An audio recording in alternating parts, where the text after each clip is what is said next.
तो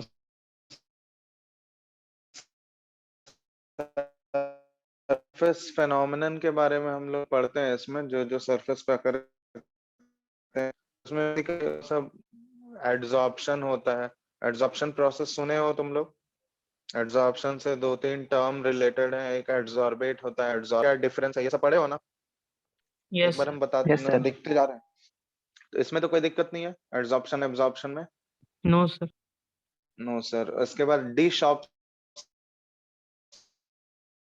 होता है एक टर्म, जो कि एड्सॉर्प्शन का जस्ट उल्टा होता है। ठीक है, ये सब टर्म एक बार पढ़ लो समझ आ जाएगा, इसमें कुछ है नहीं। फिर टाइप्स ऑफ एड्सॉर्प्शन, तो अलग अलग टाइप्स के एड्सॉर्प्शन होता है, पहला पॉजिटिव है, दूसरा नेगेटिव है, ये सब तो एक बार पढ़ोगे समझ आएगा। एग्जाम्पल सबका ध्यान रखना बस, है ना? पॉजिटिव एड्सॉर्प्शन, नेगेटिव एड्सॉर्प्शन किसको बोलते हैं। तो इसके बाद क्या आ गया इसमें, दूसरा टर्म है ऑक्लूशन एड्सॉर्प्शन करेगा, उसको हम लोग बोलते हैं, है ना? फिर एंथैल्पी, कितने अमाउंट ऑफ एड्सॉर्प्शन में बेसिकली क्या हो रहा है, एक नया बॉन्ड का फॉर्मेशन हो रहा है, तो कितना अमाउंट ऑफ एनर्जी रिलीज होगा,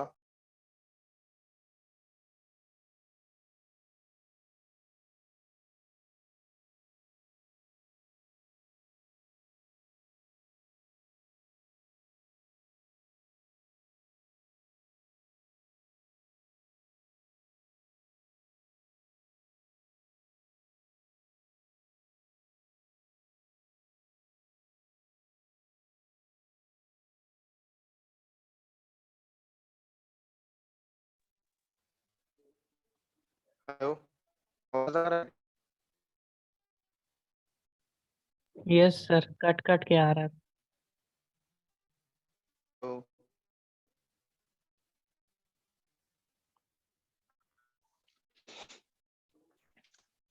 हेलो, भी ठीक है? Yes sir. बोलो जल्दी से, अभी आवाज सही आ रहा है ना Suraj? Yes sir, yes sir. ठीक है, तो हम लोग देख रहे थे यहाँ पे, तो एंथैल्पी ऑफ एड्सॉर्प्शन समझ आ गया।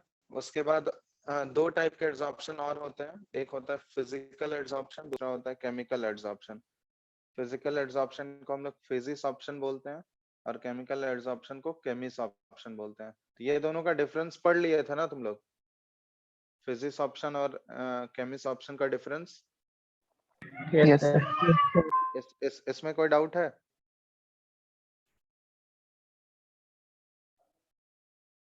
No sir. नहीं है डाउट, तो फिजिक्स ऑप्शन और केमिस्ट्री ऑप्शन में डाउट नहीं है, तो फिर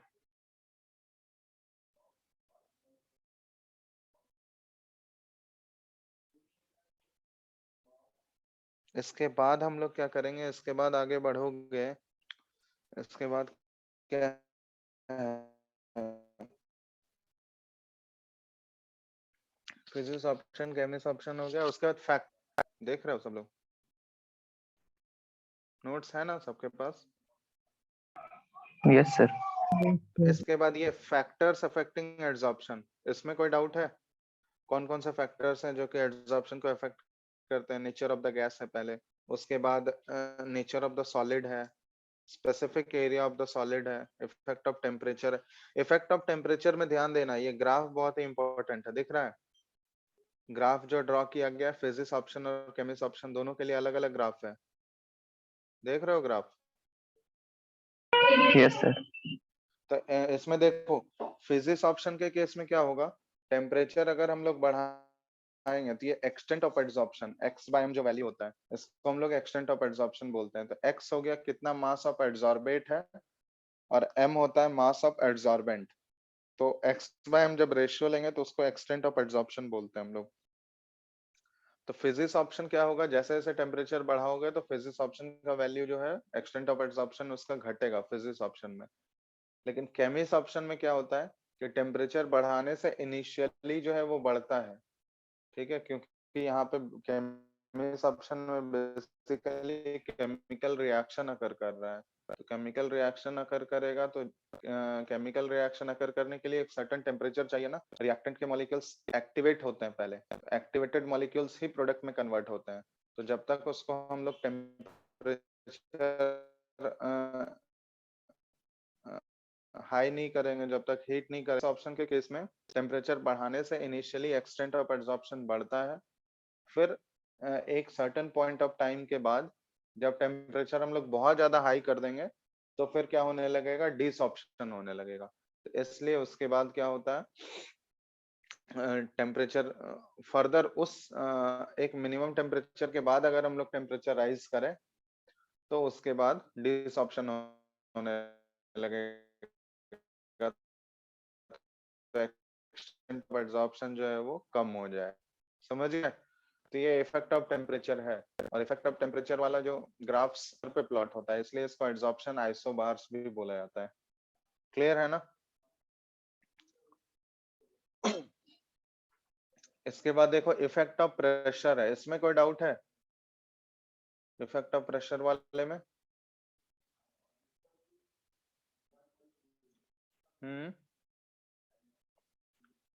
नहीं सर। इसमें नहीं, इसका ये रिलेशन देख रहे हो ना, x by m is directly proportional to p पे पावर 1 by n। ये देखना लॉग ले लेंगे तो ये किस फॉर्म में ग्राफ आता है, ये ग्राफ इंपॉर्टेंट है। कांस्टेंट टेम्परेचर पे जो ग्राफ प्लॉट किया गया, log x by m versus log p का ग्राफ देख लो, ठीक है? लॉग ले लोगे दोनों साइड तो वो उस, ठीक है? Yes sir. उसके बाद क्या है इसमें, इसके बाद एक और एड्सॉर्प्शन आइसोथर्म होता है, लैंगमुइर। सबसे पहला जो हम लोग पढ़े वो फ्रेंडलिच एड्सॉर्प्शन आइसोथर्म था, उसके बाद दूसरा जो है ये लैंगमुइर एड्सॉर्प्शन आइसोथर्म है। तो इसके कुछ कुछ पोस्टुलेट्स हैं, ये इस तरीके से दिया हुआ है। तो इसमें कोई डाउट है क्या? लैंगमुइर वाले में देखो एक बार, फिर एक क्वेश्चन भी कराया गया है कि prove that Freundlich adsorption isotherm is a special case of Langmuir adsorption isotherm. कुछ पूछना है इससे रिलेटेड? बोलो फटाफट। नहीं सर। नहीं, तो यही था, it's all about adsorption. Adsorption में यही मेन होता है। टाइप्स ऑफ एड्सॉर्प्शन देखो, पहले तो एब्जॉर्प्शन एड्सॉर्प्शन के बीच में डिफरेंस क्या है, उसके बाद कितने टाइप्स ऑफ एड्सॉर्प्शन होते हैं, फिजिक्स ऑप्शन केमिस्ट ऑप्शन में क्या क्या डिफरेंस है, कौन कौन से फैक्टर्स हैं जो कि एड्सॉर्प्शन को अफेक्ट करते हैं, और उसके बाद एड्सॉर्प्शन आइसोथर्म और एड्सॉर्प्शन आइसोबार। तो एक कांस्टेंट टेम्परेचर पे प्लॉट किया गया है, एक कांस्टेंट प्रेशर पे प्लॉट किया गया है। तो ये सब इंपॉर्टेंट है, ग्राफ्स इसके देख लेना एक बार, ग्राफ्स इंपॉर्टेंट है, उससे रिलेटेड क्वेश्चंस आया हुआ है। उसके बाद आता है कैटेलाइसिस। एप्लीकेशन वाला पार्ट एनसीईआरटी से पढ़ लेना, एड्सॉर्प्शन कहाँ पे अप्लाई होता है, ठीक है? तो एप्लीकेशन सर वाला पार्ट, हाँ बोलो। आप स्क्रीन शेयर कर रहे क्या? हाँ सर नहीं हो नहीं रहा लेकिन। अच्छा, एक मिनट।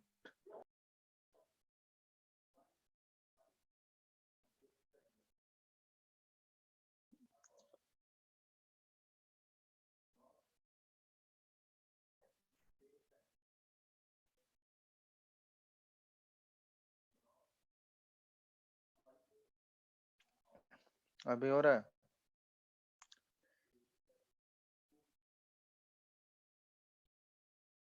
Yes sir.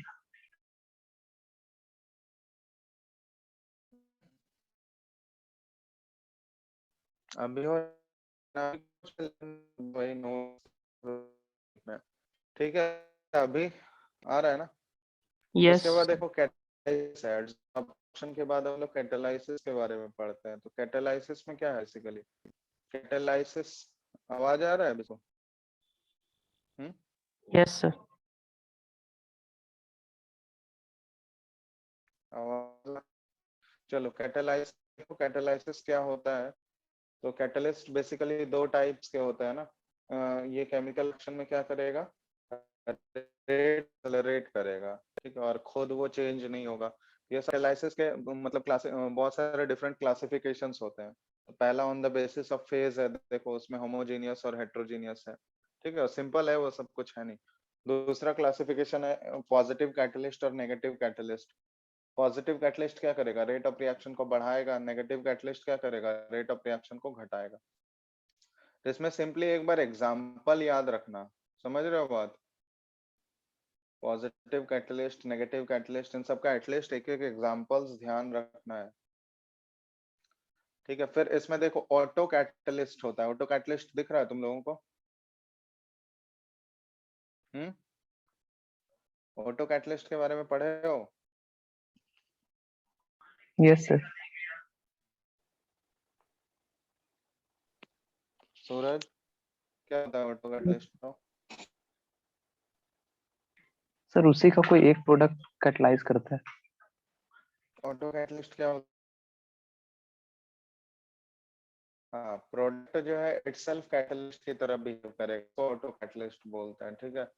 तो इसका एग्जांपल एक दो रिएक्शंस का याद रखना है। एग्जांपल्स वैसे ऑलरेडी नोट्स में लिखाया हुआ है, एग्जांपल्स ध्यान रखना है। ही जो है वो कैटलिस्ट की तरह बिहेव करने लगता है तो वो ऑटो कैटलिस्ट होता है। इसके बाद इंड्यूस्ड कैटालिसिस है, कि मतलब एक सिंगल रिएक्शन अगर कराएंगे तो वो अपने आप नहीं होगा, लेकिन दूसरे रिएक्शन के प्रेजेंस में अगर दोनों रिएक्शन को कराएंगे हम लोग तो उससे क्या होगा, वो पहला वाला रिएक्शन जो नॉन स्पॉन्टेनियस था वो भी स्पॉन्टेनियस हो जाएगा।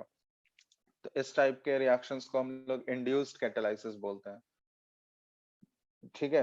कि एक रिएक्शन के होने से दूसरा वाला रिएक्शन भी क्या हो जाता है, वो स्पॉन्टेनियस हो जाता है। तो इंड्यूस्ड कैटालिसिस है। इसके बाद और भी टर्म्स हैं, देखो प्रोमोटर्स हो गया, एक्टिवेटर्स हो गया। प्रोमोटर किसको बोलते हैं, जो कैटलिस्ट के एक्टिविटी को एनहांस करता है। तो प्रोमोटर्स का एग्जांपल एटलीस्ट ध्यान रखना। फिर कैटालाइटिक पॉइजन है, तो मतलब वो कैटलिस्ट के एक्टिविटी को डिस्ट्रॉय करेगा, तो उसको हम लोग पॉइजन बोलते हैं। तो ये हो गया। इसके बाद इसमें क्या है, हाँ इसके बाद देखो ये adsorption theory of heterogeneous catalysis, ये इंपॉर्टेंट है। ये पढ़े हो तुम लोग एड्सॉर्प्शन थ्योरी? इसमें टोटल 5 स्टेप्स होते हैं। इसका मैकेनिज्म इंपॉर्टेंट है, ऑलरेडी ये बताया गया है कि पहला स्टेप में क्या होता है, डिफ्यूजन होता है। रिएक्टेंट के मॉलिक्यूल्स जो हैं वो कैटलिस्ट के सरफेस की तरफ डिफ्यूज होते हैं, वो उसकी तरफ अट्रैक्ट हो रहा है, ठीक है। फिर सेकंड स्टेप में क्या हो रहा है, एड्सॉर्प्शन होता है, कि जो कैटलिस्ट के जो रिएक्टेंट के मॉलिक्यूल्स है ना, तो वो क्या करेंगे, कैटलिस्ट के सरफेस पे जाके एड्सॉर्ब हो जाएंगे। तो दूसरा स्टेप एड्सॉर्प्शन हो गया। तीसरे स्टेप में क्या होता है, ऑक्यूरेंस ऑफ केमिकल रिएक्शन होता है, कि कैटलिस्ट के सरफेस और रिएक्टेंट मॉलिक्यूल्स के बीच में एक रिएक्शन हुआ जिससे कि एक इंटरमीडिएट का फॉर्मेशन हो रहा है। और फोर्थ स्टेप में इंटरमीडिएट जो है वो बाद में प्रोडक्ट में कन्वर्ट हो जाता है। तो फोर्थ स्टेप में देखो, तो जैसे ही वो प्रोडक्ट में कन्वर्ट होगा इंटरमीडिएट, तो प्रोडक्ट में कन्वर्ट होने के साथ साथ ही वो कैटलिस्ट के सरफेस से डिसॉल्व हो जाता है, उससे बाहर निकल जाता है। और फिफ्थ स्टेप में क्या है, diffusion of reactant products, reaction product away from the catalyst surface. तो कैटलिस्ट के सरफेस से वो जो प्रोडक्ट है वो बहुत दूर चला जाएगा, ताकि वापस से कैटलिस्ट का सरफेस फिर से फ्री हो गया। तो ऑलरेडी तुम लोग पढ़ रखे होंगे कि कैटलिस्ट रिएक्शन में पार्टिसिपेट तो करता है बट वो कंज्यूम नहीं होता है। मतलब जितना अमाउंट उसका लिया गया था रिएक्शन होने से पहले, रिएक्शन होने के बाद उतना वापस वो रिकवर कर लेता है। तो कैटलिस्ट का सरफेस जो कि रिएक्शन जिस सरफेस पर रिएक्शन हो रहा था, प्रोडक्ट बनने के साथ ही वो सरफेस क्या हो गया, फिर से पूरा एज इट इज हो गया, मतलब रिएक्शन होने से पहले जैसा था वैसे हो गया। अब दूसरा रिएक्टेंट मॉलिक्यूल्स उस पे आके अटैक कर सकता है। समझ गए ये पूरा प्रोसेस, मैकेनिज्म समझ आया ये सारा क्या समझ आ रहा है या नहीं? जहाँ जहाँ डाउट होगा पूछना तुम लोग। हेलो, सर इसमें आपका कुछ आवाज रुक रुक के आ रहा है।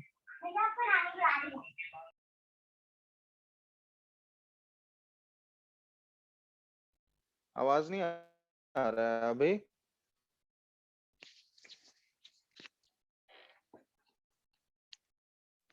बोलो अभी आ रहा है या नहीं आवाज? आ रहा है सर। ठीक है। तो इसमें यही था ना, एड्सॉर्प्शन थ्योरी वाले में कोई डाउट है? Adsorption theory of heterogeneous catalysis, इसमें कुछ पूछना है किसी को? बोलो, ये वाले पार्ट में कोई डाउट था किसी को? चलो फिर आगे बढ़ते हैं हम लोग। अच्छा, इसमें बताओ तो फिर इंपॉर्टेंट फीचर्स ऑफ कैटलिस्ट है, तो फीचर्स में दो फीचर्स आते हैं, एक होता है एक्टिविटी और दूसरा होता है सेलेक्टिविटी। तो एक्टिविटी का मतलब क्या हुआ कि वो मतलब कैसे किसी भी रिएक्शन को वो कैटलाइज कर रहा है, ठीक है, कैटलिस्ट किसी भी रिएक्शन को कैसे कैटलाइज कर रहा है वो डिपेंड करता है केमिस्ट ऑप्शन के स्ट्रेंथ पे, ठीक है, कि रिएक्टेंट मतलब कैटलाइसिस प्रोसेस होने के लिए रिएक्टेंट के मॉलिक्यूल्स या एडसॉर्प्शन थ्योरी के अकॉर्डिंग अगर कैटलाइसिस हो रहा है तो रिएक्टेंट के मॉलिक्यूल्स जो होने चाहिए वो कैटलिस्ट के सरफेस पे क्या होना चाहिए, एडसॉर्ब होना चाहिए, तभी वो कैटलिस्ट जो है इफेक्टिवली काम कर पाएगा। तो ये तो हो गया एक्टिविटी। दूसरा होता है सेलेक्टिविटी। तो सेलेक्टिविटी में क्या होता है, देखो रिएक्टेंट के मॉलिक्यूल सेम रहेंगे, लेकिन अगर कैटलिस्ट हम लोग चेंज कर दें तो कैटलिस्ट का सरफेस अगर चेंज होगा तो प्रोडक्ट चेंज हो जाएगा। देख रहे हो तुम लोग सेलेक्टिविटी में दो तीन वहां पे हम रिएक्शंस लिखा है, उन तीनों रिएक्शंस को अगर ऑब्जर्व करोगे तो सब में रिएक्टेंट सेम है बट कैटलिस्ट हम लोग डिफरेंट यूज कर रहे हैं, तो उससे प्रोडक्ट क्या मिल रहा है, डिफरेंट मिल रहा है। दिख रहा है तुम लोगों को? हेलो, सेलेक्टिविटी वाले पार्ट में देखो, देख रहे हो तुम लोग?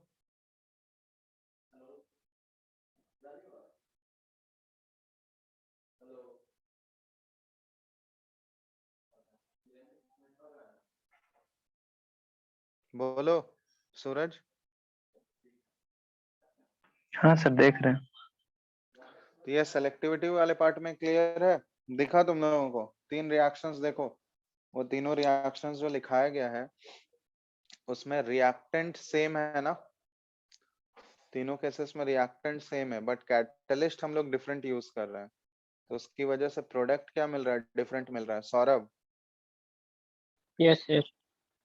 ठीक है, देखे रिएक्शन सारा? Yes sir. Yes sir.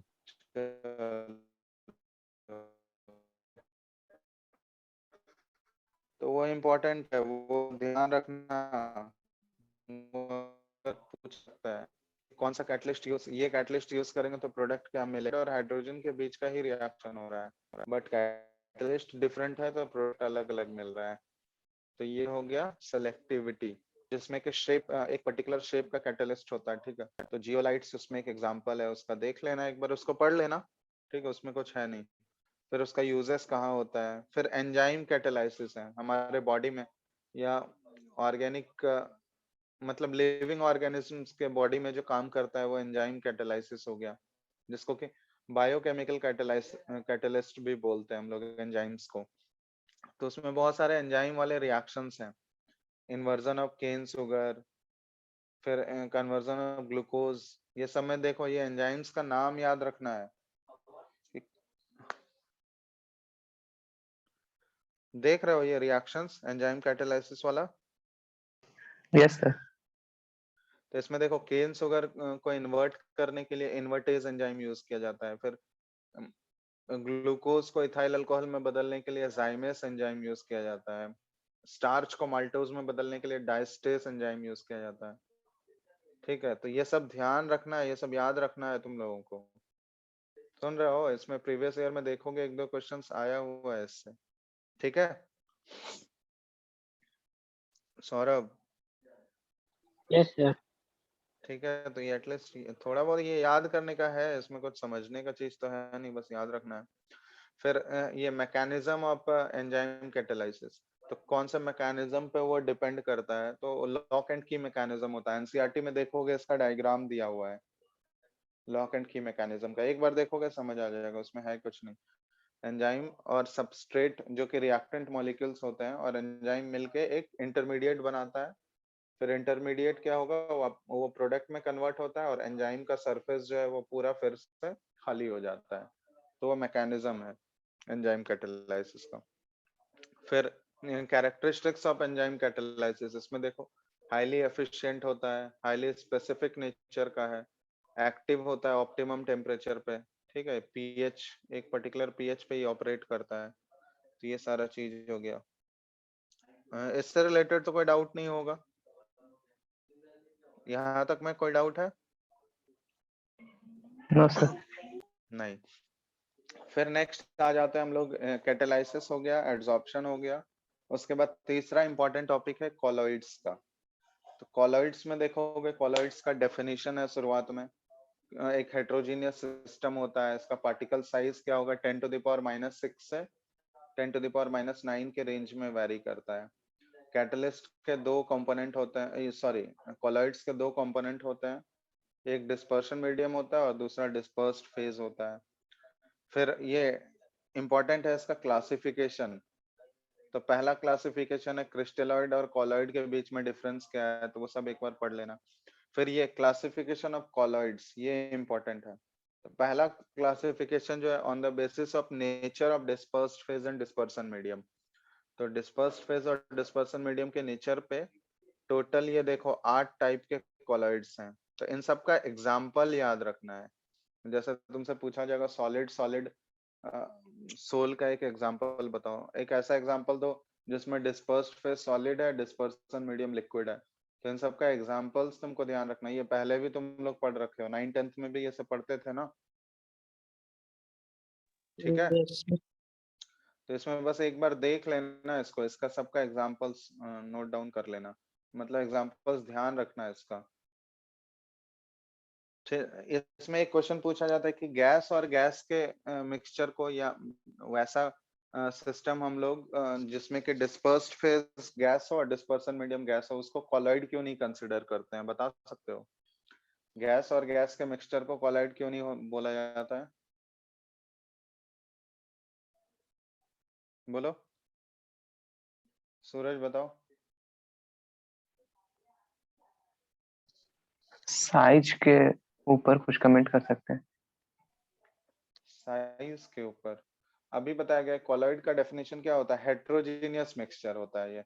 और दो गैस को अगर मिक्स करोगे तो गैसेस अगर आपस में मिक्स हो रहे हैं तो वो हेट्रोजीनियस मिक्सचर होगा या होमोजीनियस होगा, बताओ तो। गैसेस जब भी मिक्स करेंगे वो तो होमोजीनियसली मिक्स करते हैं ना, यस और नो? Yes yes sir. तो कॉलॉइड का डेफिनेशन ये होता है कि वो हेट्रोजीनियस मिक्सचर होता है, लेकिन दो गैसेस का अगर मिक्सचर लोगे तो वो कभी भी हेट्रोजीनियस हो ही नहीं सकता है, ठीक है? गैसेस हमेशा होमोजेनियस मिक्सचर ही बनाते हैं। इसलिए इस केस में दो गैसेस का मिक्सचर अगर लेंगे हम लोग, अगर डिस्पर्स्ड फेज भी गैस है, डिस्पर्सन मीडियम भी गैस है, तो वो कभी भी हमारा कॉलॉइड नहीं बन सकता है। कॉलॉइड के क्लासिफिकेशन में, इसीलिए हम लोग उसको नहीं रखे हैं। समझ गए बात? ये क्वेश्चन पूछा जाता है, ठीक है? अब देखो यहाँ पे क्लासिफिकेशन है on the basis of interaction between dispersed phase and dispersion medium. ये इंपॉर्टेंट क्लासिफिकेशन है, दिख रहा है तुम लोगों को? एक होता है लियोफोबिक सोल। सोल मतलब किसको बोलते हैं हम लोग? कॉलॉइड्स ऑफ कोलाइड्स सॉलिड को। And liquid. हाँ, colloids of solid and liquid, जिसमें कि डिस्पर्स्ड फेज हमारा सॉलिड हो, डिस्पर्सन मीडियम लिक्विड हो, तो उसको सोल बोलते हैं। तो ये क्लासिफिकेशन जो है, interaction between dispersed phase and dispersion medium, कैसा इंटरैक्शन है उसके बेसिस पे दो टाइप्स के सोल्स होते हैं, एक लियोफोबिक और लियोफिलिक। तो इसके बीच में डिफरेंस जो है बहुत ही इंपॉर्टेंट है, लियोफोबिक और लियोफिलिक में। एक बार पढ़ लेना इसको अच्छे से, इसमें देख लो, अगर कुछ पूछना है इसमें किसी पॉइंट में तो बताओ। कुछ पूछना है इसमें पूजा? No sir. तो एक बार इसको पढ़ लो, इसमें कुछ है नहीं समझने का, एक बार पढ़ लोगे बस आसानी से ये सब चीज क्लियर होगा। फिर नेक्स्ट देखो उसमें क्या है, दूसरा क्लासिफिकेशन हो गया कॉलॉइड्स का on the basis of interaction between dispersed phase and dispersion medium, ठीक है? तीसरा जो क्लासिफिकेशन है ये on the basis of charge. तो चार्ज के बेसिस पे देखो, एक पॉजिटिव सोल होता है, एक नेगेटिव सोल होता है। तो पॉजिटिव और नेगेटिव में एग्जांपल्स याद रखना है तुमको। जनरली देखो, ऑक्साइड्स और हाइड्रोक्साइड्स जो है मेटल के, वो पॉजिटिव सोल में आ रहा है, और सल्फाइड्स, मेटालिक सल्फाइड्स जो होते हैं ना, वो नेगेटिव सोल के एग्जांपल है। और देखो उसमें कुछ कुछ मेटल्स जो होते हैं जैसे बिस्मथ, पैलेडियम, आयरन, ये पॉजिटिव सोल का एग्जांपल है। लेकिन ये सारे मेटल्स, सिल्वर हो गया, गोल्ड हो गया, प्लैटिनम, कॉपर, ये सारे नेगेटिव सोल में आ रहे हैं। दिख रहा है ना डिफरेंस? एग्जांपल्स याद रखना है। ठीक है, ये हम हाईलाइट करके बता रहे हैं क्योंकि इससे क्वेश्चंस पूछा जाता है। समझ गए बात यहाँ तक? यस ठीक सर। है, उसके बाद आगे देखो, नेक्स्ट है classification of colloids on the basis of size of dispersed phase. तो ये भी इंपॉर्टेंट है, डिस्पर्स्ड फेज के साइज पे कैसे कॉलॉइड्स को क्लासिफाई किया गया है। तो पहला है मल्टी मोलिकुलर कॉलॉइड्स, दूसरा है मैक्रोमोलिकुलर कॉलॉइड, और तीसरा है एसोसिएटेड कॉलॉइड्स जिसमें कि माइसेल्स का फॉर्मेशन होता है। दिख रहे हो, एसोसिएटेड कॉलॉइड्स जिसको कि माइसेल्स हम लोग बोलते हैं, इसका दूसरा नाम। तो ये क्या होता है कि लोअर कंसंट्रेशन पे वो ट्रू सॉल्यूशन की तरह बिहेव करता है, लेकिन जैसे ही कंसंट्रेशन हाई करते हैं हम लोग तो वो कॉलॉइडल रेंज में आ जाता है। ठीक है, तो इसको माइसेल्स बोला जाता है।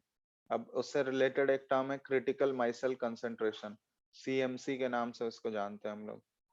तो एक ऐसा कंसंट्रेशन जिसके एवब माइसेल का फॉर्मेशन स्टार्ट हो जाता है उसको हम लोग क्रिटिकल माइसेल कंसंट्रेशन बोलते हैं। वहां पे देखो एक टेम्परेचर भी आ रहा है, क्राफ्ट्स टेम्परेचर, मतलब ऐसा टेम्परेचर जिसके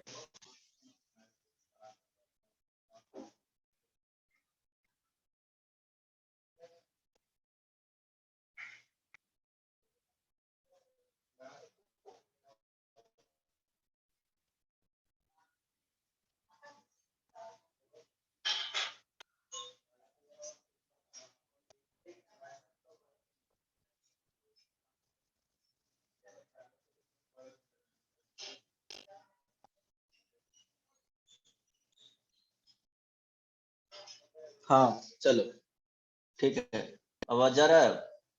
हाँ हेलो, अच्छा ठीक है, उस टाइम बहुत स्लो आ रहा था। क्या सोचेंगे इसमें?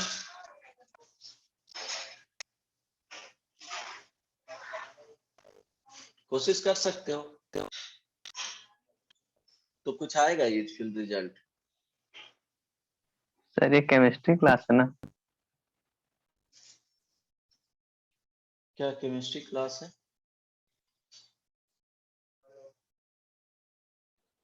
आवाज आ रहा है? सर ये पास आउट बैच वाला है।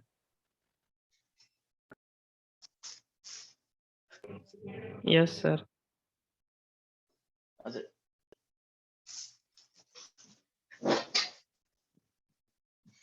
हमारा कनेक्ट किधर हो गया? इधर कनेक्ट हो गया। वही तो है,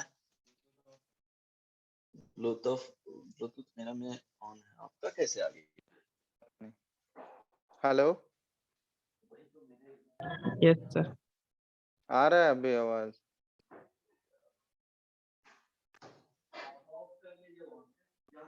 बोलो। Yes sir. इसमें से ये आ रहा है क्या, यहाँ तक हो गया तुम लोगों का? ये क्रिटिकल माइसेल कंसंट्रेशन तक, यहाँ तक कोई डाउट है? ये बताओ। नहीं सर। इसमें से कुछ पूछना है? क्रिटिकल माइसेल कंसंट्रेशन तक, ठीक है। इसके बाद ये बताना,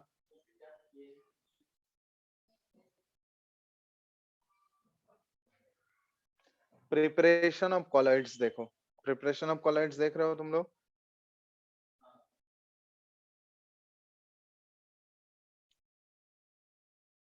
प्रिपरेशन ऑफ कॉलॉइड्स में सबसे पहला मेथड कौन सा है? सौरभ बताओ।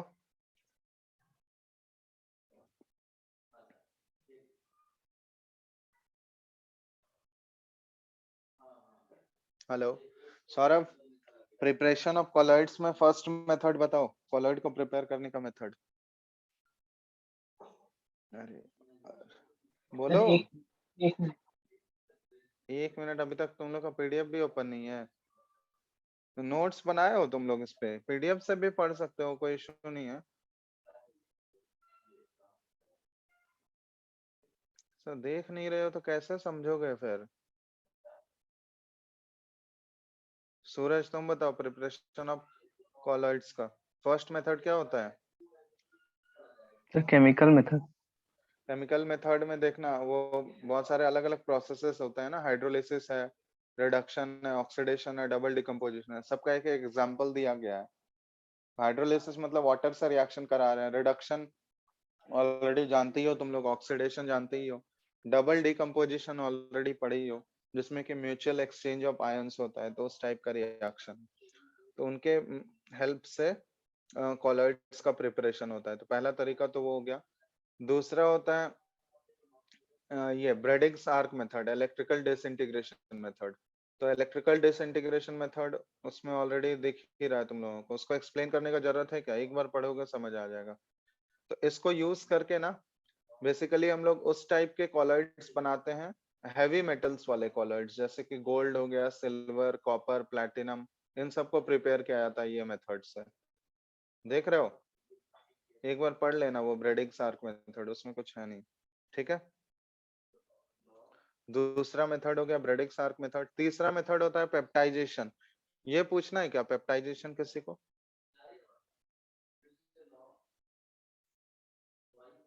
सोहेब, यस सर, नहीं पेप्टाइजेशन समझ में आया तब। नहीं आया समझ में?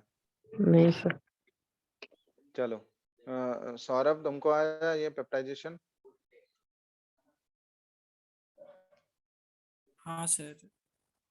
पेप्टाइजेशन देखो, पढ़ो पहले इसका डेफिनेशन क्या है। एक प्रोसेस है जिसमें कि एक प्रेसिपिटेट को हम लोग कोलाइडल सॉल्यूशन में कन्वर्ट करते हैं by taking it with dispersion medium in presence of small electrolyte।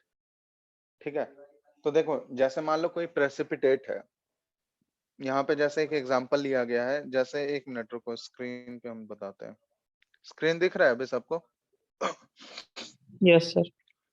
ठीक है, तो इसमें जैसे मान लो एक प्रेसिपिटेट ले लेते हैं, जैसे FeOH होल थ्राइस, यहाँ पे जैसे लिया गया है। फेरस हाइड्रोक्साइड ये एक प्रेसिपिटेट होता है। इस प्रेसिपिटेट को हमको कोलाइडल सॉल्यूशन में कन्वर्ट करना है। प्रेसिपिटेट तो नीचे सेटल हो जाएगा ना जाके, तो कोलाइड्स क्या होते हैं, वो सस्पेंडेड होते हैं, तो उसको कोलाइडल रेंज में हमको लाना है।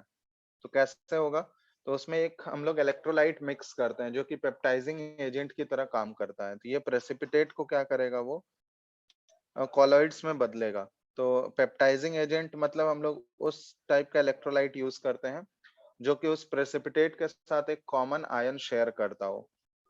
तो जैसे यहाँ पे FeCl3 अगर हम लोग ऐड करें तो ये पेप्टाइजिंग एजेंट हो गया। ठीक है, पेप्टाइजिंग एजेंट की तरह काम कर रहा है। तो ये Fe3+ जो है यहाँ पे, Fe3+ आयन जो है ना, ये इस प्रेसिपिटेट के साथ क्या कर रहा है, एक कॉमन आयन शेयर कर रहा है। Fe3+ जो है वो कॉमन आ रहा है दोनों में, पेप्टाइजिंग एजेंट और प्रेसिपिटेट में। तो ये क्या करेगा, इस तरह से FeOH होल थ्राइस के चारों बगल जाके Fe3+ जो है एक लेयर बना लेगा। ठीक है, लेयर बना लेगा और Cl- इससे अलग हो गया। तो यहाँ पे हम लोग ये इस तरीके से बोलते हैं कि डबल लेयर का फॉर्मेशन हो जाता है यहाँ पे। ठीक है, रुको एक सेकेंड। तो ये देखो, ये यहाँ पे देखोगे ना, FeOH होल थ्राइस जैसे ही ये Fe3+ जो है इसके चारों तरफ से जाके एक लेयर बना लेता है। तो इसको हम लोग बोलते हैं फिक्स्ड लेयर। ये जो लेयर बना रहा है, फर्स्ट वाला जो लेयर बनता है, ये बोलते हैं फिक्स्ड लेयर। और फिक्स्ड लेयर के ऊपर चार्ज क्या आया, ये पॉजिटिवली चार्ज है, पॉजिटिवली चार्ज हो गया। और उसके बाद जो दूसरा वाला लेयर होगा ये कहलाता है डिफ्यूज्ड लेयर। ये डिफ्यूज्ड लेयर, तो ये क्या करेगा ना, इस प्रेसिपिटेट को वो वापस से कोलाइडल रेंज में ले आता है। तो कोलाइड की तरह वो सस्पेंडेड हो जाएगा आके, वो जो डिस्पर्सन मीडियम है उसमें आकर सस्पेंड हो जाएगा, वो नीचे सेटल्ड नहीं रहेगा। ठीक है, तो इसी पूरे प्रोसेस को हम लोग बोलते हैं पेप्टाइजेशन। और भी एग्जांपल है, जैसे मान लो AgCl अगर हम लोग यूज किए, तो AgCl भी प्रेसिपिटेट होता है। अब इस प्रेसिपिटेट को कोलाइड में बदलना है हमको, तो इसके लिए एक पेप्टाइजिंग एजेंट हम लोग वैसा यूज करेंगे, इलेक्ट्रोलाइट, जो कि इसके साथ कॉमन आयन शेयर करता हो। तो यहाँ पे Ag+ यूज कर लिया हम लोग, AgNO3, तो इसके साथ कॉमन आयन शेयर कर रहा है। तो ये क्या करेगा, AgCl के ऊपर जो है Ag+ का एक पॉजिटिवली चार्ज का लेयर डेवलप कर देगा, और उस लेयर के कांटेक्ट में NO3- रहेगा जो कि नेगेटिव चार्ज है। तो ये वाला जो लेयर, पहला वाला लेयर जो बना, ये फिक्स्ड लेयर कहलाएगा। और दूसरा वाला जो लेयर है ये डिफ्यूज लेयर कहलाता है। तो इसी को बोलते हैं हम लोग पेप्टाइजेशन प्रोसेस। समझ आया बात? ये जो हमारा बना ना, ये सोल कहलाएगा। तो ये सोल का अगर नेचर तुमसे पूछा जाए तो ये पॉजिटिवली चार्ज हो जाएगा। क्लियर है? जैसे उसके बाद एक क्वेश्चन दिया हुआ है तुमको, क्वेश्चन देख रहे हो? Hello hello, yes sir. Yes sir. जैसे ये क्वेश्चन तुमको दिया गया है कि हमको यहाँ पे लिया गया है कौन सा, देखोगे, predict the charge on sol when Na2S is added to CdS। तो CdS कैडमियम सल्फाइड का प्रेसिपिटेट है और इसमें हम लोग Na2S ऐड कर दिए। तो यहाँ से हमसे पूछा गया है कि जो सोल बना, जो कोलाइड बनेगा, उसके ऊपर चार्ज क्या आएगा। तो अब बताओ तो इसमें कौन सा आयन है जो प्रेसिपिटेट के साथ कॉमन आयन है, शेयर कर रहा है। पेप्टाइजिंग एजेंट जो यूज किए हम लोग, उसमें से कौन सा आयन कॉमन आ रहा है प्रेसिपिटेट के साथ? सल्फाइड आयन कॉमन आ रहा है ना। Na प्लस तो क्लियर है, Na प्लस तो है नहीं। तो ये CdS के चारों बगल कौन सा आयन जाके फिक्स्ड लेयर बनाएगा जो उसके साथ कॉमन आयन शेयर करता है। तो कॉमन आयन यहाँ पे कौन शेयर कर रहा है? Sulphide ion. तो ये इसके साथ कॉमन आयन शेयर कर रहा है और Na प्लस जो है ये डिफ्यूज्ड लेयर बनाएगा। तो ये जो हमारा सोल बना, यही हमारा सोल है, कॉलॉइड जो बन रहा है। अब इस कॉलॉइड के ऊपर कौन सा चार्ज आ रहा है बताओ तो, पॉजिटिव है या नेगेटिव है? बोलो। नेगेटिव। Negatively charge. तो ये जो कॉलॉइड हम लोग को मिला है, ये नेगेटिवली चार्ज कॉलॉइड बन रहा है यहाँ पे। तो इस टाइप के क्वेश्चन पूछे जाते हैं इसमें। समझ गए बात? यस। क्लियर? क्लियर है ना? तो यही है पूरा पेप्टाइजेशन प्रोसेस। ठीक है, कोई दिक्कत है इसमें? No sir. No sir. तो ये हो गया preparation of colloids. Preparation of colloids में ये सारे प्रोसेस हैं। इसके बाद देखो नेक्स्ट होता है प्यूरिफिकेशन ऑफ कॉलॉइडल सॉल्यूशन। तो प्यूरिफिकेशन में पहला प्रोसेस होता है डायलिसिस। ये सब एनसीईआरटी से भी एक बार तुम लोग रीडिंग मार सकते हो। डायलिसिस है, तो डायलिसिस में क्या होता है कि जो इम्प्यूरिटीज होगा, इम्प्यूरिटीज में बेसिकली आयंस ही रहते हैं। तो हम लोग एक मेम्ब्रेन यूज करते हैं, उस मेम्ब्रेन के थ्रू क्या होगा, जो इम्प्यूरिटीज हैं, जो आयंस होते हैं, वो क्या हो जाएगा, उसके थ्रू निकल जाएगा बाहर, वो वाटर में मिक्स हो जाएगा और अंदर सिर्फ प्योर कोलॉइडल सॉल्यूशन के पार्टिकल्स बचे हुए रहेंगे। पहला प्रोसेस होता है ये डायलिसिस। इसके बाद होता है इलेक्ट्रोडायलिसिस। इलेक्ट्रोडायलिसिस में क्या किया जाता है, इसी डायलिसिस प्रोसेस को मॉडिफाई किया गया है। डायलिसिस में एक्चुअल डायलिसिस प्रोसेस अगर नॉर्मल करोगे तो वो बहुत ही स्लो होता है। तो उसको फास्ट करने के लिए क्या होता है ना, कि हम लोग वाटर में दोनों साइड क्या लगा देते हैं, इलेक्ट्रोड्स लगा देते हैं। तो ऑब्वियसली हमको पता है कि यहाँ जो इम्प्यूरिटीज हैं वो सारे इम्प्यूरिटीज इलेक्ट्रोलाइट्स के फॉर्म में ही रहते हैं। और इलेक्ट्रोलाइट्स में एक कैटायन होगा, दूसरा एनायन प्रेजेंट होगा। तो जैसे ही हम लोग ये इलेक्ट्रोड्स अप्लाई कर दें, तो इलेक्ट्रोड्स अप्लाई करने से क्या होगा, वो प्रोसेस स्पीड अप हो जाएगा। मतलब जो कैथोड की तरफ कौन भागेगा बताओ तो? कैथोड हमको पता है नेगेटिवली चार्ज आयन होता है। तो नेगेटिवली चार्ज आयन जो है, नेगेटिवली चार्ज इलेक्ट्रोड जो है वो किसको अट्रैक्ट करेगा? कैटायंस को अट्रैक्ट करेगा। और एनोड हमको पता है वो पॉजिटिवली चार्ज इलेक्ट्रोड होता है। तो एनोड किसको अपनी तरफ अट्रैक्ट करेगा बताओ? एनायंस को अट्रैक्ट करेगा। तो वो प्रोसेस जो ओरिजिनली डायलिसिस प्रोसेस जो स्लो हो रहा था, अगर हम लोग इलेक्ट्रोड्स अप्लाई कर दें तो उसी डायलिसिस प्रोसेस को हम लोग क्या कर सकते हैं, फास्ट कर सकते हैं।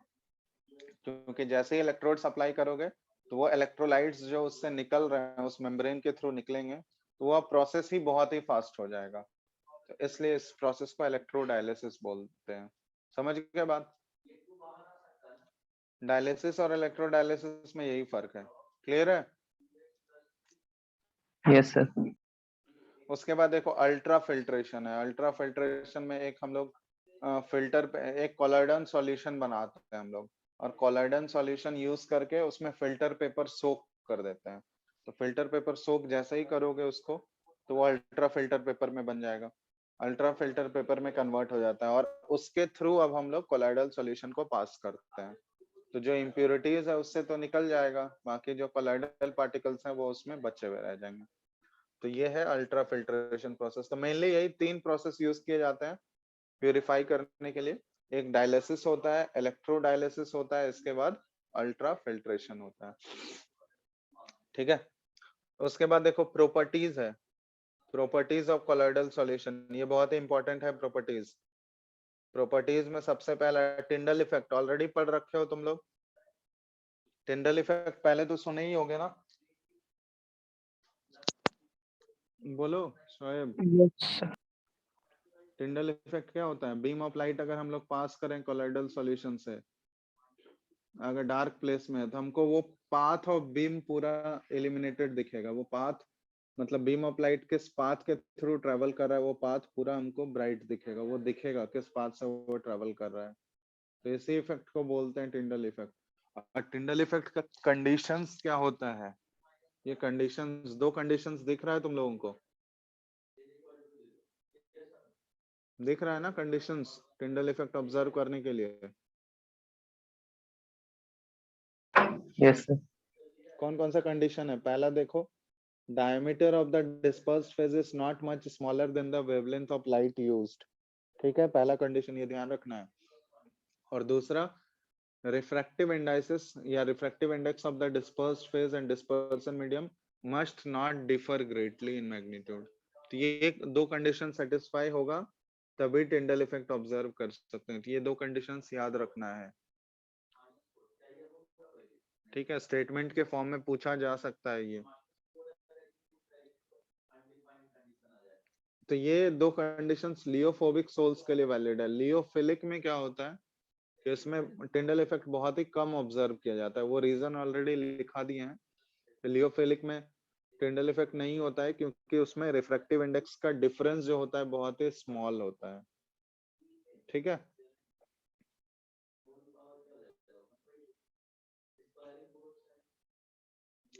तो ये पहला तो प्रॉपर्टी हो गया टिंडल इफेक्ट। इसके बाद दूसरा प्रॉपर्टी देखो, ब्राउनियन मूवमेंट। तो जिगजैग मोशन को बोलते हैं हम लोग ब्राउनियन मोशन। अब ब्राउनियन मोशन जो है इम्पोर्टेंस क्या होता है? तो ये ब्राउनियन मोशन की वजह से जो होता है ना, ये कोलाइडल पार्टिकल्स को सेटल होने नहीं देता है। ठीक है, कोलाइडल पार्टिकल्स को सेटल डाउन होने नहीं देता है, वो कोलाइडल सॉल्यूशन को स्टेबल बना के रखता है। तो ये ब्राउनियन मोशन की वजह से ही आता है। ठीक है, तो ये सब देख लेना एक बार ब्राउनियन मोशन का पॉइंट। इस यहाँ तक कुछ पूछना है किसी को प्रॉपर्टीज में? बोलो। नहीं सर। नहीं सर। इसके बाद देखो, इसके बाद क्या है? इसके बाद इलेक्ट्रिकल प्रॉपर्टीज है। इलेक्ट्रिकल प्रॉपर्टीज ये दिख रहा है तुम लोगों को?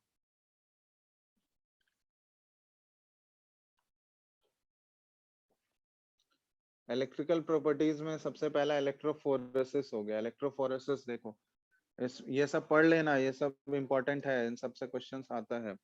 इलेक्ट्रोफोरेसिस बेसिकली क्या करता है कि वो इलेक्ट्रिकल चार्ज का प्रेजेंस बताता है कि किसी भी कोलाइडल सॉल्यूशन में किस टाइप का चार्ज है, वो हमको इलेक्ट्रोफोरेसिस के थ्रू पता चलेगा।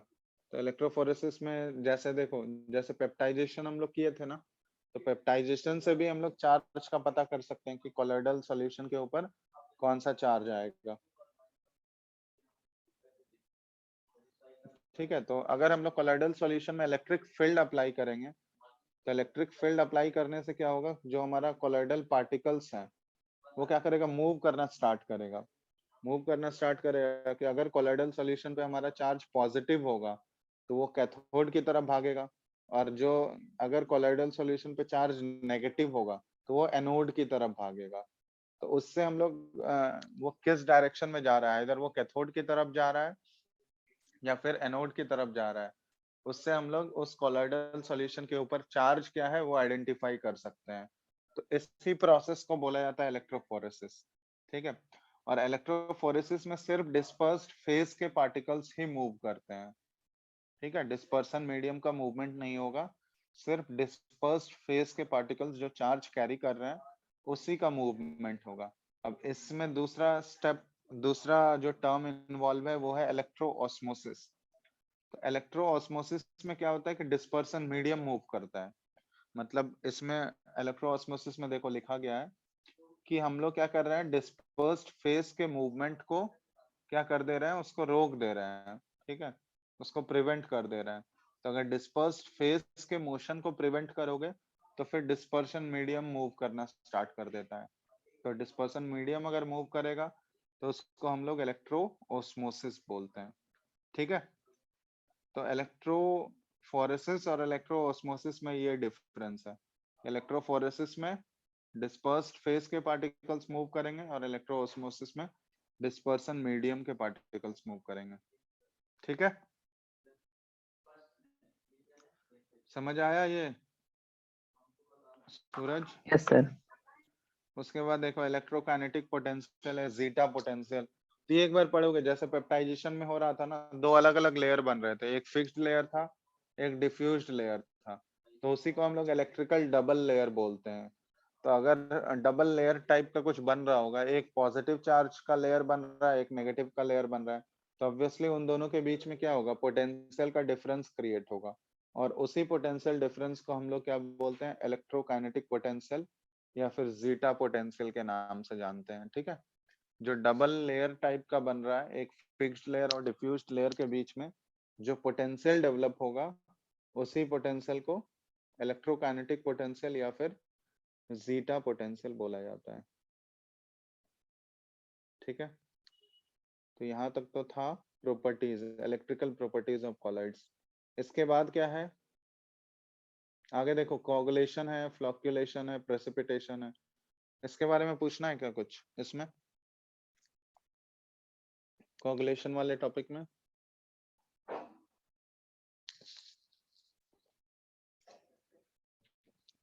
हेलो,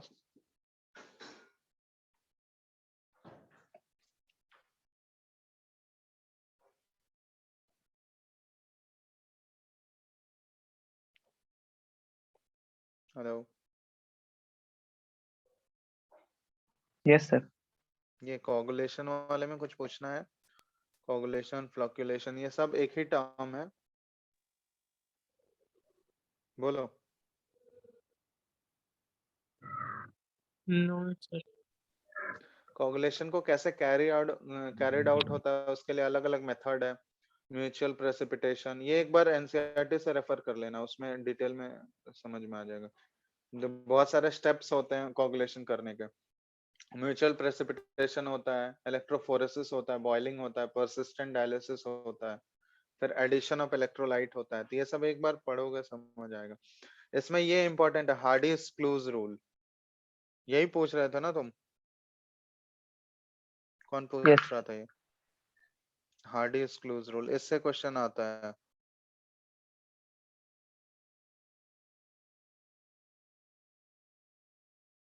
ये बेसिकली देखो, ये पावर, कोगुलेटिंग पावर को बताता है, ठीक है। किसी भी कोगुलेटिंग इलेक्ट्रोलाइट का कोगुलेटिंग पावर जो होगा उसके चार्ज पे डिपेंड करता है। तो जैसे अगर मान लो केटायंस के केस में अगर हम लोग देख रहे हैं कोगुलेटिंग पावर, तो केटायन के ऊपर जितना ज्यादा पॉजिटिव चार्ज होगा उसका कोगुलेटिंग पावर उतना ज्यादा हाई होगा। और एनायन का अगर कोगुलेटिंग पावर देखना है तो एनायन के ऊपर जितना ज्यादा पॉजिटिव चार्ज होगा उसका कोगुलेटिंग पावर उतना हाई होगा। तो जैसे केटायंस का यहाँ पे दिया गया है ना, जैसे तीन केटायंस अगर हमारे पास है, Al3+ है, Mg2+ है और Na+ है, तो इसमें पूछा गया कोगुलेटिंग पावर किसका सबसे हाई होगा। Al3+ सबसे ज्यादा, फिर Mg2+ और सबसे लेस्ट Na+ का। इसी तरह से एनायंस के ऊपर जितना ज्यादा चार्ज होगा कोगुलेटिंग पावर उसका उतना ज्यादा हाई होगा। तो कोगुलेटिंग पावर बेसिकली चार्ज के डायरेक्टली प्रोपोर्शनल होता है, ठीक है।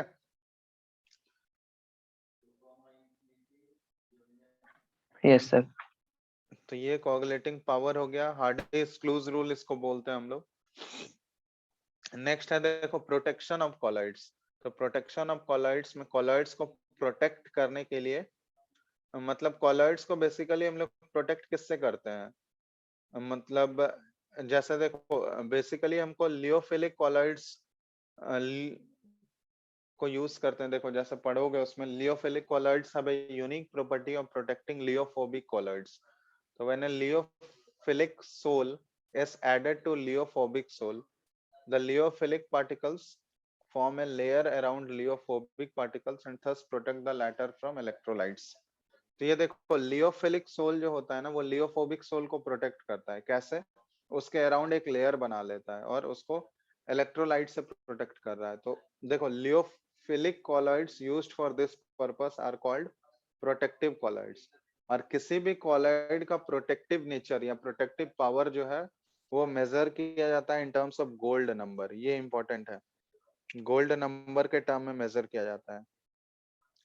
मतलब किसी भी कॉलॉइड का प्रोटेक्टिव पावर कितना हाई है वो उसके गोल्ड नंबर के टर्म में मेजर करते हैं हम लोग। तो गोल्ड नंबर का वैल्यू जितना ज्यादा हाई होगा, गोल्ड नंबर का देखो डेफिनेशन लिखा गया है कि the number of milligrams of a lyophilic colloid that will prevent the precipitation of 10 ml of gold soul on the addition of 1 ml of 10% NaCl solution is known as gold. ये basically definition है, ये याद नहीं रखना है तुमको gold number का definition क्या होता है। बस गोल्ड नंबर तुमको ये पता होना चाहिए कि गोल्ड नंबर क्या बताता है। तो गोल्ड नंबर बेसिकली क्या होता है कि किसी भी लियोफिलिक सोल का प्रोटेक्टिव पावर के बारे में बताता है। तो गोल्ड नंबर का वैल्यू जितना ज्यादा हाई होगा, गोल्ड नंबर का वैल्यू जितना हाई होगा उसका प्रोटेक्टिव पावर क्या होगा बताओ तो, उतना कम होगा।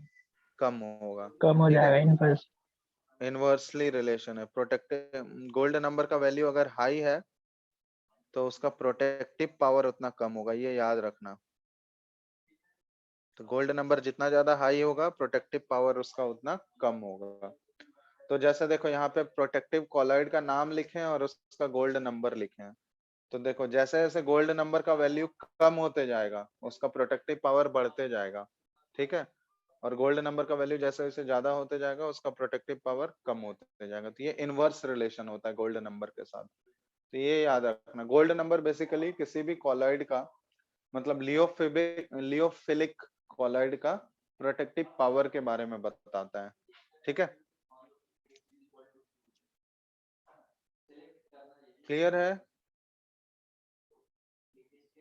यहाँ तक?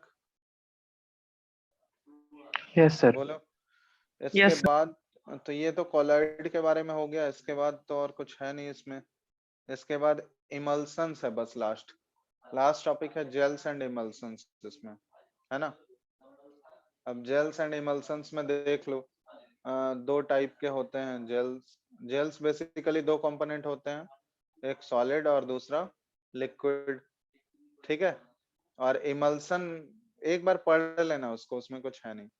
इमल्सन में भी देखो, इमल्सन में दो टाइप के होते हैं, एक ऑयल इन वाटर टाइप, एक वाटर इन ऑयल टाइप। देख रहा है तुम लोग को दिख रहा है ना वो पीडीएफ में लिखा हुआ है, वो सारा चीज उसमें है।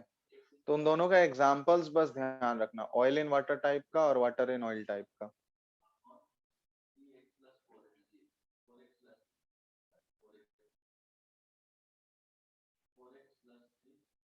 दिख रहा है इमल्सन वाला case? Yes sir. Yes sir. चलो, और इमल्सन्स हो गया, दो टाइप के इमल्सन्स होते हैं basically, oil in water type और वाटर इन ऑयल टाइप, और तो कुछ है नहीं इसमें। इमल्सिफायर्स एक टर्म होता है, इमल्सिफायर्स देख लेना क्या होता है। ठीक है, उसके बाद सर्फेक्टेंट्स है, सर्फेक्टेंट्स पढ़ लेना एक बार, कुछ है सर्फेक्टेंट्स कहाँ पे यूज करते हैं। उसके बाद क्या है, उसके बाद तो कुछ है नहीं इसमें। न्यूमेरिकल है दो तीन, ये सब समझ आया न्यूमेरिकल तुम लोगों को?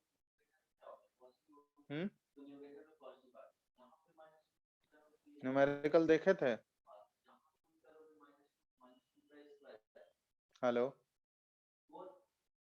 ऐसा तो न्यूमेरिकल पूछा नहीं यस जाएगा सर। लेकिन फिर एक भी क्या समझ आया ये कैसे सॉल्व हुआ है? देख लेना एक बार, कुछ है नहीं इसमें, सिंपल सा वही फॉर्मूला हम लोग यूज कर रहे हैं और कुछ नहीं। कुछ अलग से फॉर्मूला हम लोग नहीं इसमें यूज करते हैं, वही जो ऑलरेडी पहले चैप्टर्स में पढ़ रखे हैं वही सारा फॉर्मूला पे ये बेस्ड है। ठीक है, इसमें ऐसा क्वेश्चंस तो थ्योरेटिकल क्वेश्चंस ही रहेंगे। इसका बुकलेट मिला था क्या तुम लोगों को? Yes sir. तो बुकलेट में ना पहले सबसे पहले इसका प्रीवियस ईयर तुम लोग बना लेना। इसका प्रीवियस ईयर सॉल्व कर लो। प्रीवियस ईयर के साथ साथ बुकलेट का जो ऑब्जेक्टिव वाला एक्सरसाइज होगा ना, सारा तो इसमें ऑब्जेक्टिव ही होगा, ऑब्जेक्टिव एक्सरसाइज साथ में कर लेना, ठीक है, उतना इनफ है, इसमें और कुछ एक्स्ट्रा करने की जरूरत नहीं है। एक बार नोट्स पढ़ के तुम लोग एनसीईआरटी पढ़ लेना। एनसीईआरटी पढ़े हो? एक बार तुम लोग को बोले थे पढ़ के रखने के लिए एटलीस्ट, यस पढ़े सर। थे? यस यस हाँ, सर। तो एनसीईआरटी और यस नोट्स अगर पढ़ लिए हो तो डायरेक्ट फिर तुम लोग बुकलेट का ऑब्जेक्टिव वाला क्वेश्चंस अटेम्प्ट करना और साथ साथ प्रीवियस ईयर भी अटेम्प्ट करना, उससे ज्यादा इस चैप्टर में कुछ करने का जरूरत है नहीं, ठीक है, सिर्फ थ्योरेटिकल चीजें हैं, तो बाहर से कुछ नहीं पूछा जाएगा, जो भी पूछा जाएगा ये नोट्स और एनसीईआरटी से मिला के ही पूछा जाएगा, और कोई भी न्यूमेरिकल नहीं है इसमें, सारा थ्योरेटिकल क्वेश्चंस ही रहेगा, ठीक है। या तो उसमें देखोगे बहुत सारा क्वेश्चंस आया हुआ है, जैसे एड्सॉर्प्शन का ग्राफ से क्वेश्चंस आता है, या हार्डिस क्लूज रूल से क्वेश्चंस आता है, गोल्ड नंबर से क्वेश्चन आता है, तो इस तरह के क्वेश्चंस तुमको देखने को मिलेंगे। प्रीवियस ईयर देखोगे अपने आप आइडिया लग जाएगा, ठीक है। कहीं पे अगर कोई दिक्कत आएगा तो फिर बताना, हम उसको अगले क्लास में डिस्कस कर लेंगे। नेक्स्ट तुम लोग का कौन सा चैप्टर स्टार्ट करना है ये बताओ। ये तो हो गया, इसमें तो अब तुम लोग को बस खुद से क्वेश्चन ही सॉल्व करना है और तो कुछ है नहीं इसमें। आयोनिक। नेक्स्ट आयोनिक तो वो 11th के साथ ही स्टार्ट होगा, जीओसी उसमें खत्म ही हो जाएगा, नेक्स्ट वीक में जीओसी तुम लोग का खत्म हो जाएगा, 3 से 4 क्लास और लगेगा। एसिडिक स्ट्रेंथ तो बता दिए थे ना, एसिडिक स्ट्रेंथ स्टार्ट कर दिए हैं, एसिडिक नेचर कंपेयर करने का। यस यस हाँ, तो वो यस सर। और 3 से 4 क्लास लगेगा, उसमें जीओसी खत्म होगा तो वहां पे आयोनिक स्टार्ट कर देंगे हम लोग। तुम लोग का इधर इनऑर्गेनिक में सोच रहे हैं कोऑर्डिनेशन कंपाउंड स्टार्ट कर दें क्या नेक्स्ट क्लास से? इम्पोर्टेंट टॉपिक है वो, बोलो। Yes sir. Yes sir. Coordination yes compound sir. कुछ पढ़े हो तुम लोग कोऑर्डिनेशन कंपाउंड? Yes sir. चलो ठीक है, एक बार थोड़ा सा देख के रखना, अगले क्लास से हम शायद वही कोऑर्डिनेशन कंपाउंड ही स्टार्ट कर देंगे, ठीक है।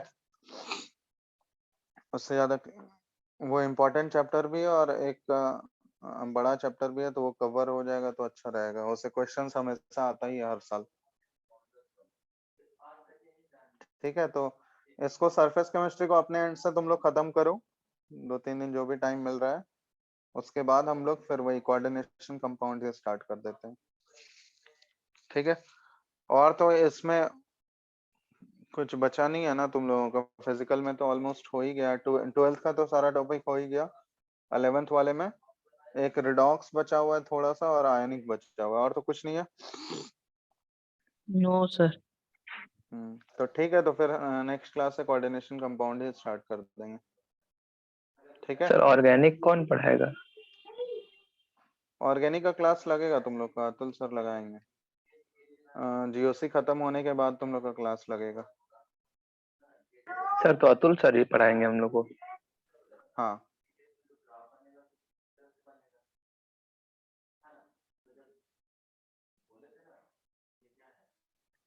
ठीक है, जीओसी एक बार खत्म करेंगे, देखते हैं आइसोमेरिज्म अगर बताना रहेगा तो। तुम लोग हो यहाँ या घर निकल गए सब लोग?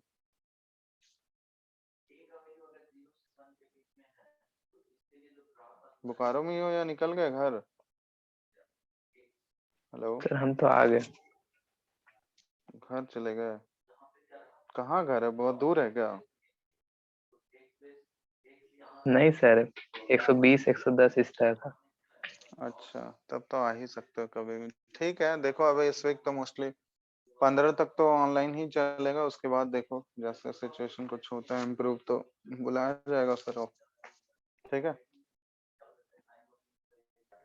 Yes sir.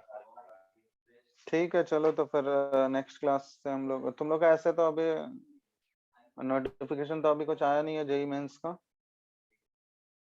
फॉर्म वॉर्म का आया क्या कुछ? नहीं सर, कुछ नहीं।